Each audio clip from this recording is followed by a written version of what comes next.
So next up, we're going to talk about edges and a little bit of gear. Gear's a little ubiquitous, so you don't really dive too much into it. You'll see why in a second. So edges. I said before that edges are like feats if you're coming from a D20 system, and it's not wrong. It's just a lot of times the edges do a lot more than feats do, but it's the easiest way of thinking about them. So in the game, only humans start with a free edge. If you're playing any other race, you're going to have to buy an edge. And in order to buy an edge, you're going to have points, which is the last video on hindrances. An edge costs 2 points worth of hindrance points. And so that's a major hindrance or 2 minor hindrances in order to buy that edge. Edges, there's a lot of edges in the core book. They're broken down in categories. And the thing you have to remember about edges is every edge is going to be listed under a category. It really tells you what it does and what it's meant to do and how typically it's to be used. And then their requirements are going to tell you what rank you have to be. Savage Worlds doesn't use a leveling system. They use a ranking system. And those ranks are novice, seasoned, veteran, heroic, and legendary. Now, to move between the ranks, you have to have advancements. And for every advancement, you get certain benefits. They're not automatic. You take an advancement, and there's things you can do. You can increase your skills. You can get a new skill. You can get an edge. You can increase an attribute. You can get new powers. There's a lot you could do. It's really up to you.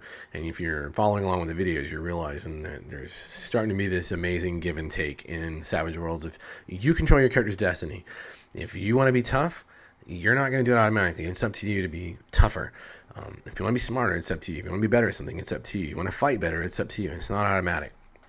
That's sort of the beauty of the system. So in addition to the requirements of rank, every edge will have normally an attribute associated with it, and that will tell you like, hey, this edge requires spirit D6 or better. Okay, check. As long as you meet that minimum, then you're good to go. Not every edge has it, but a lot of them will have an attribute. Some of them will have skills. So you might need a fighting or a shooting at a certain level, D8, D10, D6, it just depends. And then they may have other edges associated with them. There are improved versions of edges. So like sweep allows you to attack, in a sweeping pattern around you, and improved sweep makes it even better. And not every edge has an improved version of it, but a handful of them do. And so you're going to have obviously the edge before that, but there are some that are going to require other edges because they play off of one another. So the categories that edges are pushed into are background, combat, leadership, power, professional, social, weird, and legendary.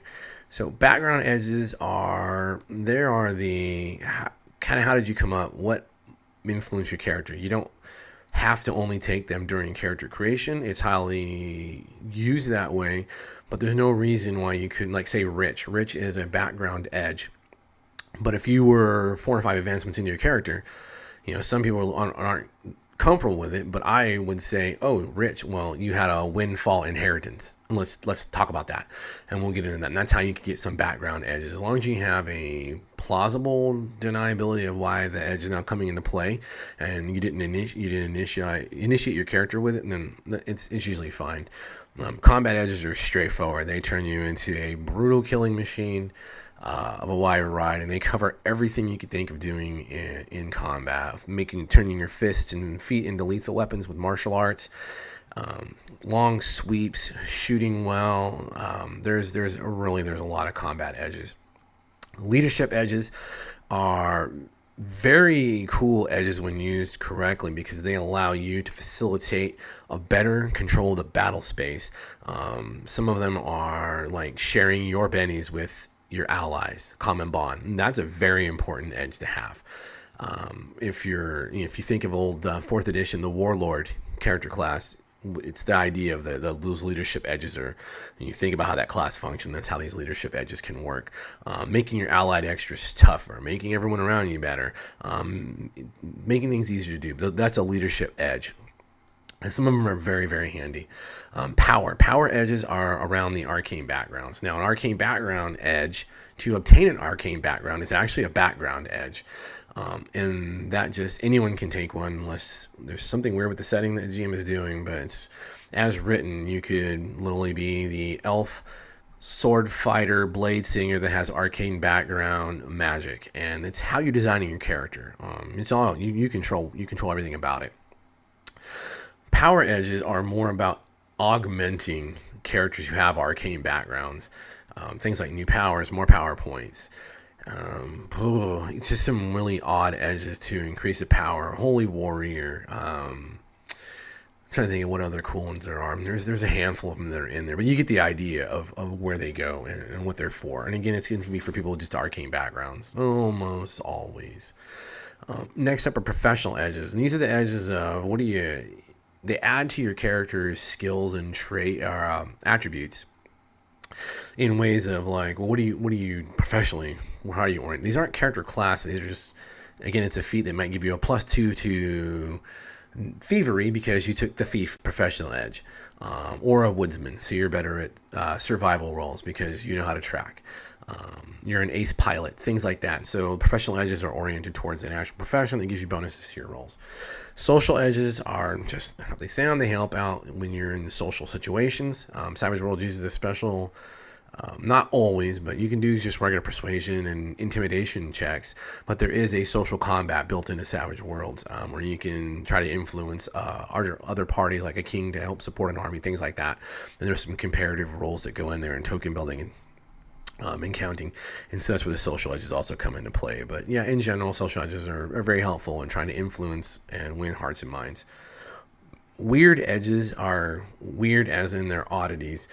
They give you have to be a wild card, so you're not going to see them on, like your allied extra won't have one unless it's something very specific that needed to happen. But they are just the real oddities of like danger sense. You get a bonus to notice things that are impending doom, ambushes, things like that. You got spider sense. That's how weird edges play on one another. There's a handful of those as well. And the last are legendary edges. You have to be legendary rank. To be legendary rank, if my math works out, you have gone through 15 advancements. And there's no experience points in Savage Worlds. You advance, and there's not a set period of how you advance. Some campaigns are very truncated, so you might advance once every session. Some campaigns are drawn out where you're going to advance at a very good, what you might call a milestone moment, and so you're going to see those. So 15 advancements is pretty significant in Savage Worlds. I want to say it's 15. But then you get these legendary edges, and that's where you're just over the top. You're a living avatar. You have amazing allies that you bring to the fight, things like that. So that's edges. You don't have to have edges. You may not start with edges. I've never personally seen it. Almost everyone, once they start looking at the list of edges, they go back and will quickly add hindrances or change hindrances to a major version because they realize that they're finding things that really starts to funnel their concept, their character into the precise thing that they want to play. And then also you have to be able to plan out in Savage World. You're not going to start off as the best sword fighter ever, just because the system's not going to allow you to do that. And you're going to build towards that, and then along the way you're going to find other things that are fun about maybe taking your character in different directions that you didn't. There's no pre-planned guidebook for how you advance like there is in D&D. Gear. So again, the gear section has some very common gear like night vision goggles, rifle scopes, horses. Very simple, straightforward. The combat gear and then the combat gear and vehicles are divided into like historical stuff, modern stuff, and some future stuff. It's all very mundane, I guess. Like for guns, you have assault rifles, the M16, and you have the AK-47. The difference is one has a +1 to its damage factor. So Savage Worlds maintains a very balanced. No one really gives a damn about calibers or muzzle velocity or barrel length. It's beyond the scope of the game. Savage Worlds is fast, furious fun. When you go through there, you're going to pay attention to, is this going to be okay to use? In D&D, you're probably not going to have an AK-47. Although Savage Worlds, again, can handle very well a setting where you're, in a Dark Ages D&D setting, but you're using firearms for whatever reason. It doesn't really matter. It all plays out very well. You also have armor and shields in there. Again, the historical, modern, and future sense, and they walk you through what happens.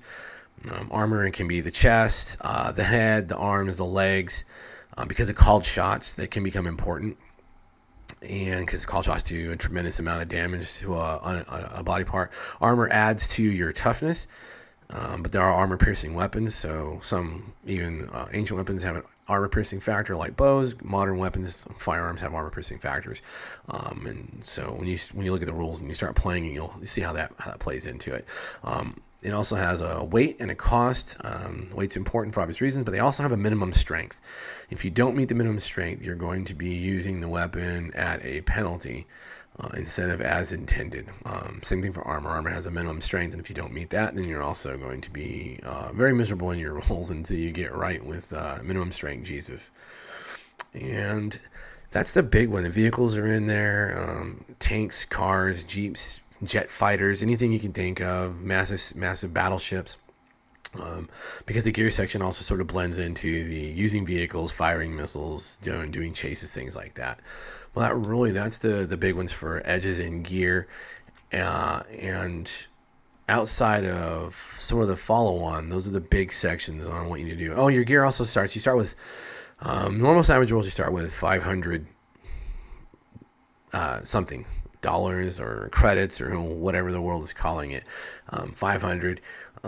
The rich edge and the filthy rich edges take care of that, and they give you a tremendous amount of money to blow on whatever nonsense gear you want. Pathfinder for Savage Worlds actually starts at a lower rate than that. But they have a lot more things that are more commonly available in this setting than you would see in normal Savage Worlds.